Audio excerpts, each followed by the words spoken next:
মনসুর বলল, না, এখন বসবো না। উনি কেমন আছেন দেখতে এসেছিলাম। কাল সকালে আবার আসবো আমি। রাতে অবস্থা যদি খারাপের দিকে যায় তাহলে আমাকে খবর দেবেন। আচ্ছা। লিলি ঘাড় নেড়ে সায় দিল। যাবার আগে টাকা পয়সার কোনো প্রয়োজন আছে কিনা জানতে চাইল মনসুর। লিলি সংক্ষেপে বলল, না। প্রয়োজন হলে সংকোচ না করে চাইবেন।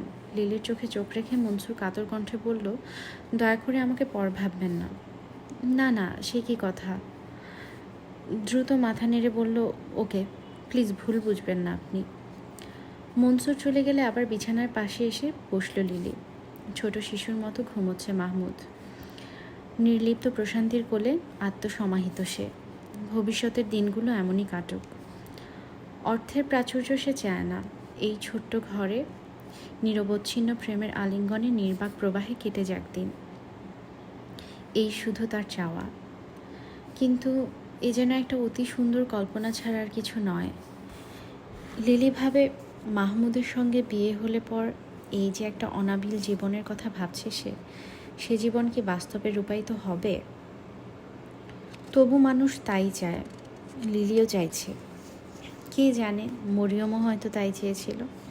আর সেই দুষ্টু মেয়ে হাসিনা, সেও কি এমন অন্ধকার ঘন সন্ধ্যায় বসে এমনই কোনো কল্পনার জাল বুনেছিল?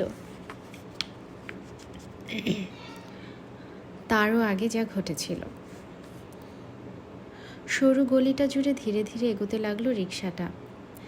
কিছু দূর এলে মরিয়ম বলল, এবার নামতে হবে লিলি, সামনে আর রিকশা যাবে না। বলতে বলতে রিকশা থেকে নেমে পড়ল সে। তার পিছু পিছু লিলিও নামল নিচে। চারপাশে নোংরা আবর্জনা ছড়ানো, কলার খোসা, মাছের আমিষ, মরা ইঁদুর, বাচ্চা ছেলে মেয়েদের পায়খানা, সব মিলেমিশে একাকার হয়ে আছে। দুর্গন্ধে এক মুহূর্ত দাঁড়িয়ে থাকা যায় না। আঁচলে নাক ঢেকে লিলি বলল, আর কত দূর? এই তো আর অল্প একটু, বলে সামনে হাত দিয়ে দেখালো মরিয়ম। এদিকে গলিটা আরও সরু হয়ে গেছে। একজনের বেশি লোক পাশাপাশি হেঁটে যেতে পারে না। মরিয়ম আগে আগে লিলিকে পথ দেখিয়ে নিয়ে চলেছে। নাকেও শাড়ি দিতে হয়নি। রোজ দুবেলা এ পথে আসা যাওয়া করতে করতে এসব দুর্গন্ধ নাক সহ্য হয়ে গেছে। আরও খানিকটা পথ পায়ে হেঁটে এসে একটা আস্তর ওঠা লাল দালানের সামনে দাঁড়ালো মরিয়ম। লিলি বলল, এটা বুঝি তোমাদের বাসা? মরিয়ম মাথা নেড়ে সায় দিল, হ্যাঁ। দোরগোড়ায় একটা নেড়ি কুকুর বসে গাছুল করছিল। ওদের দেখে একপাশে সরে গেল সে। এতক্ষণে নাকের উপর চেপে রাখা আঁচলটা নামিয়ে নিল লিলি। দরজাটা পেরোলে একটা সরু বারান্দা, দুপাশে দুটো কামরা। একটিতে মাহমুদ থাকে, আর একটিতে মরিয়ম আর হাসিনা। বারান্দার শেষ প্রান্তে আরও একটি কামরা আছে, ওটাতে মা আর বাবা থাকেন। দুলু আর খোকনও থাকে ওখানে। মা বাবার কামরার ভেতর দিয়ে যেতে হয়, অন্য কোনো পথ নেই। ভেতরে ঢুকে চারপাশে তাকিয়ে দেখছিল লিলি। মরিয়ম বলল, এসো। ওর নিজের কামরাটায় লিলিকে এনে বসালো মরিয়ম। একপাশে চওড়া একখানা চৌকির উপর বিছানা পাতা, দুটো বালিশ পাশাপাশি সাজানো, একটা হাসিনার আর একটা মরিয়মের। দেয়ালে ঝোলানো আলনার সাথে তাদের কাপড়গুলো সুন্দর করে গোছানো। তার নিচে একটা কেরোসিন কাঠের টেবিল, টেবিলে বই খাতা রাখা। আর কোনো আসবাব নেই ঘরে। আছে একটা মাদুর, ওটা মেঝেতে বিছিয়ে পড়ে ওরা।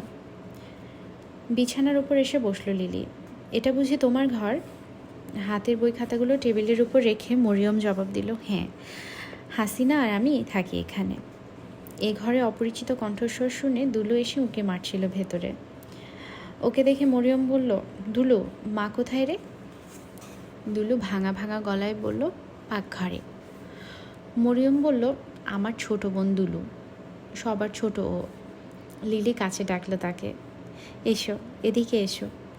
ওর ডাক শুনে গুটি গুটি পায়ে পিছিয়ে গেল দুলু। তারপর ছুটতে সেখান থেকে পালিয়ে গেল সে।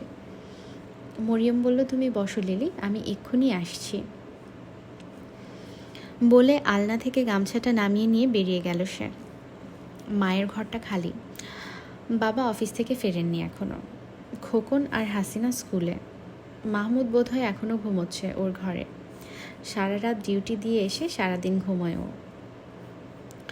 কুয়ো থেকে এক বালতি পানি তুলে মুখ হাত ধোবার জন্যে কাপড়টা গুটিয়ে নিয়ে ভালো করে বসলো মরিয়ম। পাকঘর থেকে মুখ বাড়িয়ে মা শুধলেন, কে এসেছে রে মরিয়ম? মরিয়ম মুখে পানি ছিটাতে ছিটাতে জবাব দিল, আমার এক বান্ধবী। মা জানতে চাইলেন, একসঙ্গে পড়তো বুঝি? মরিয়ম বলল, হ্যাঁ। মা আর কোনো প্রশ্ন করলেন না। ভাতগুলো মজে এসেছে, এখনই নামিয়ে ফ্যান ঢালতে হবে, তারপর জলের কড়াইটা চড়িয়ে দিতে হবে চুলোর উপর। মরিয়ম পাকঘরে এসে ঝুঁকে পড়ে বলল, এক কাপ চা দিতে পারবে মা? সালেহা বিবি বললেন, দেখি চা পাতা আছে কি না। বলে চুলোর পেছনে রাখা কৌটোগুলোর দিকে হাত বাড়ালেন তিনি।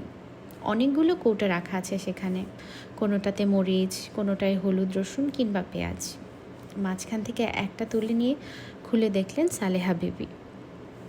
তারপর বললেন, 2 কাপ আন্দাজ আছে, তুই যা, আমি করে পাঠিয়ে দিচ্ছি। হঠাৎ কি মনে হতে পেছন থেকে তাকে আবার ডাকলেন সালেহা বিবি, শুধু চা দেব? কিছু আছে কি? মরিয়ম প্রশ্ন করল। থাকলে দাও। মা ঘাড় নাড়লেন, নেই। থাকবার কি উপায় আছে? ওই দুলু আর খোকনটার জন্য কাল মাহমুদ কিছু বিস্কুট এনেছিল, সাধ্য কি যে লুকিয়ে রাখবো, আজ সকালে বের করে দুজনে খেয়ে ফেলেছে। যদি পারো বাইরে থেকে কিছু আনিয়ে দিও মা, যাবার সময় বলে গেল মরিয়ম। মার ঘর থেকে সে শুনতে পেল ও ঘরে কারো সঙ্গে কথা বলছে লিলি, বোধহয় হাসিনা ফিরেছে স্কুল থেকে। বাংলা বাজারে পড়ে সে, ক্লাস 8-এ।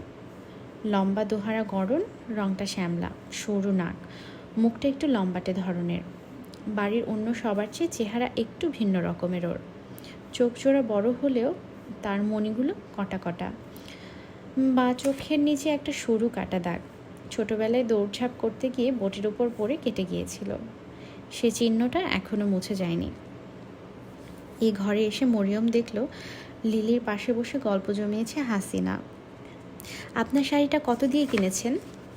লিলি বলল, মনে নেই, বোধহয় 18 টাকা। হাসিনা বলল, কি সুন্দর, আমিও কিনবো একখানা। কোত্থেকে কিনেছেন আপনি? লিলি জবাব দিল, নিউ মার্কেট থেকে। হাসিনা ঘুরিয়ে ফিরিয়ে শাড়িটা দেখতে লাগলো। ওর এই স্বভাব, কারো পরনে একটা ভালো শাড়ি কিংবা ব্লাউজ দেখলে অমনি তার দাম এবং প্রাপ্তিস্থান জানতে, এবং সেটা কেনার জন্য বায়না ধরবে। কিনে না দিলে কেঁদে কেটে একাকার করবে, খাওয়া দাওয়া বন্ধ করে রাখবে হাসিনা। মরিয়ম এসে বলল, ওর সঙ্গে তোমার আলাপ হয়েছে কি লিলি? ও আমার ছোট বোন হাসিনা।